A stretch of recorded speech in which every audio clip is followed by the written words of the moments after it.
అవకాశం వచ్చింది, నువ్వు చేతనైతే ఆ గుళ్ళన్నీ చూడు. ఎక్కడన్నా గుడి కట్టకుండా డబ్బులు తినేసారా, పట్టుకొచ్చి బొక్కలో తోద్దాం, బొక్కలో తోద్దాం.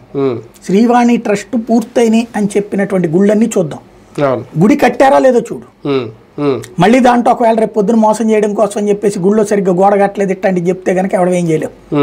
గుడి కట్టారా లేదా, ఆ ఏరియాలో పూజలు జరుగుతున్నాయా లేదా, లేదంటే అందరం దానికి బాధ్యత వహించాలా. శ్రీవాణి ట్రస్ట్ అనేటటువంటిది గుళ్ళ కోసం ఏర్పాటు చేసినటువంటిది.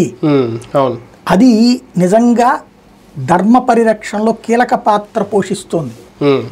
ఎందుకు అంటే ఏ వర్గాలైతే తమ ప్రాంతంలో ఆలయాలు లేవని ఆవేదన చెందుతున్నారో అనేక మందికి ఇక్కడ ఒకటి గుర్తుపెట్టుకోవాలి. గతంలో రాజశేఖర రెడ్డి హయాంలోనే దళిత గిరిజన ప్రాంతాల్లో అర్చక శిక్షణ అన్నటువంటిది ఏర్పాటు చేశారు.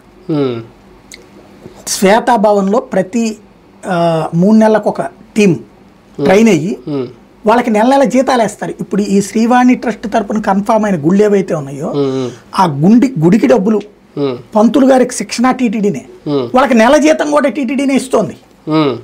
ఇది దేవాదాయ శాఖ తరపున టీటీడీ తరపున ఇస్తున్నారు. వాళ్ళకి మినిమం అమౌంట్ 5,000 10,000 పెట్టారు ఆ డబ్బులతో. తద్వారా ఒక ఆలయ వ్యవస్థని ఒక దళిత ప్రాంతంలో గిరిజన ప్రాంతాలలో ఏర్పాటు చేసే విధానం.